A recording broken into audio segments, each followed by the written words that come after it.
Hello, thank you so much for the very warm welcome. I'm Kate Norton-Towlson, and I'm a communication specialist with Heart Communications. I have a bachelor's degree in business administration and a master's in communication. Over the last 15 years, I've been working on a national level with businesses on how to improve communication overall. Today, I'm going to speak with you about, you guessed it, communication. Some of you might be thinking that we communicate every day. It's a no-brainer. While that may be true, how many of us have sent an email only to receive a response asking us to clarify, or a text message that comes in we may perceive as snarky? Just because we communicate every day doesn't mean we communicate effectively. Communication at its most basic is the sharing of thoughts and ideas with others. This is done through written, verbal, and nonverbal means. To be a successful communicator, it's important to understand why effective communication is key. Let's start with the 3 P's: prepare, practice, and persistence. To be prepared, you must be organized. All the information you wish to communicate should be gathered and put into an organized form. Be clear and concise. Knowing your audience enables you to create a clear concept of what you want to communicate. Practice makes perfect, and be persistent. Be ethical also.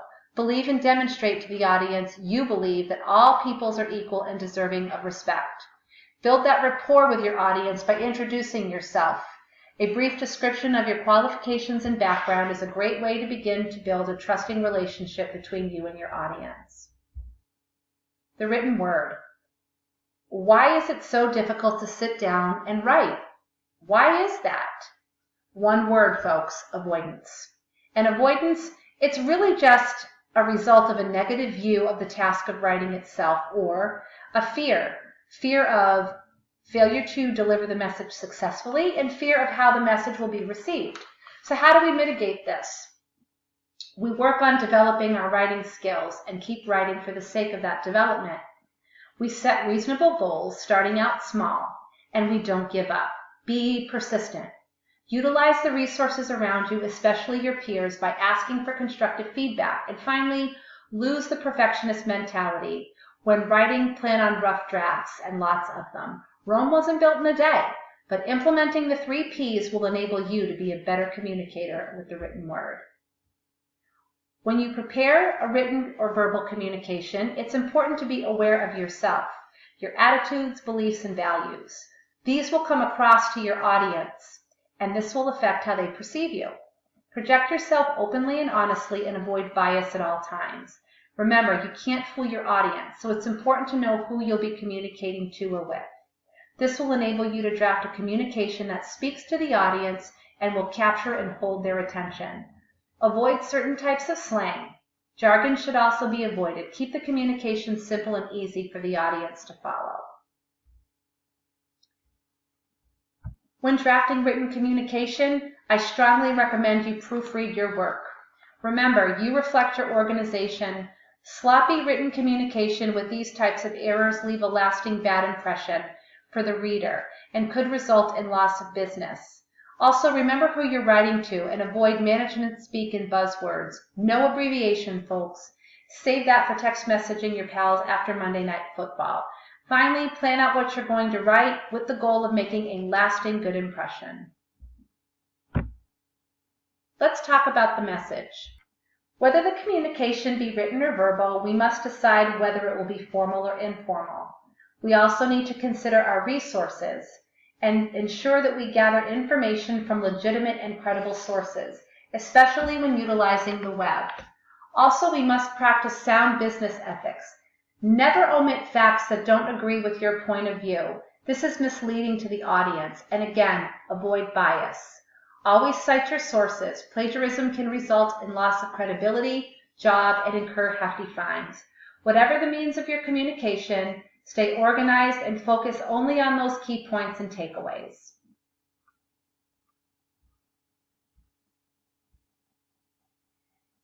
Determining whether the communication will be formal or informal is based on the audience. That's why knowing your audience is crucial when developing communication. Informal communication is two friends having a simple conversation. Formal communication could be a report or a presentation to senior leaders or investors. Whatever the case may be, you must decide next what you will communicate will be informational or persuasive. Informative communication, whether written or verbal, is just that, information. Sharing of information to enforce currently held beliefs or to provide education to the audience. Effective persuasive communication, however, is conducted to change the audience's point of view. How effective you will be in persuading the audience depends upon how well you've organized your communication and if you've successfully communicated your purpose. How do we persuade? Have examples ready in order to encourage the audience to think about your point of view. And don't ignore opposing points of view. Present them as well with a follow-up argument that supports what you're presenting. This lends credibility to you as you are acknowledging all sides of the coin. Pepper your communication with equal amounts of passion and logic. If you are passionate about something, it's catching and soon you're winning over your audience. Too much passion, however, is seen as overzealous and you risk losing your readers altogether. Prepare for the readers' or audience's expectations, again acknowledging those alternate ideas with follow-up arguments to support your theory. There's always going to be some resistance within the audience to accept your ideas. How well you convey your argument with supporting research and facts will determine your ability to win over the crowd. Some key things to remember when drafting a persuasive communication: stimulate. Stimulate the audience by reinforcing their existing beliefs and then find a common ground to build on. Your goal is to convince the audience, so do this by developing key points and examples in order to encourage the audience to at least consider your topic. Focus on the action you want them to take. This stimulates the audience's curiosity and increases their ability to at least consider your point of view.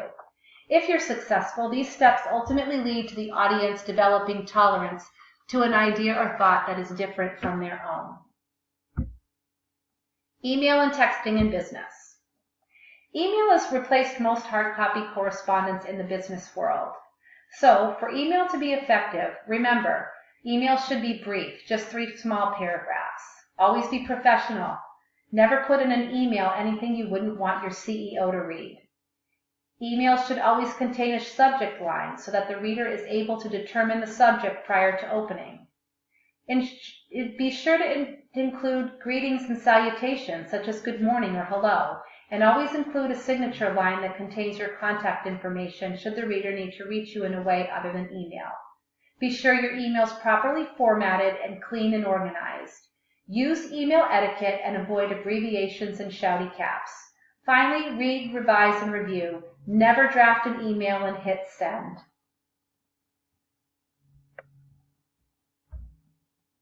Text messaging. It should really be utilized only when absolutely necessary in business. The same rules to email apply to text messaging as well. Messages should be brief, short exchanges. Avoid long messages. And while text messaging is convenient, it should really only be used when no other option for communication is available. You know, like if you're out in the woods hunting and your boss text messages you about a project deadline. That would be a good example of when to use text messaging in business.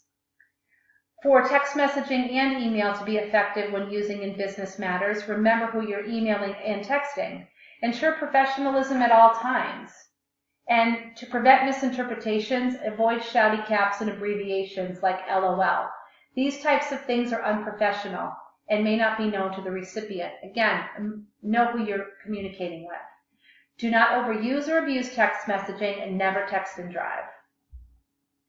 So now that we've discussed communication at length, let's talk about what works and what doesn't. Ineffective communication creates barriers, whether it be verbal or spoken or nonverbal.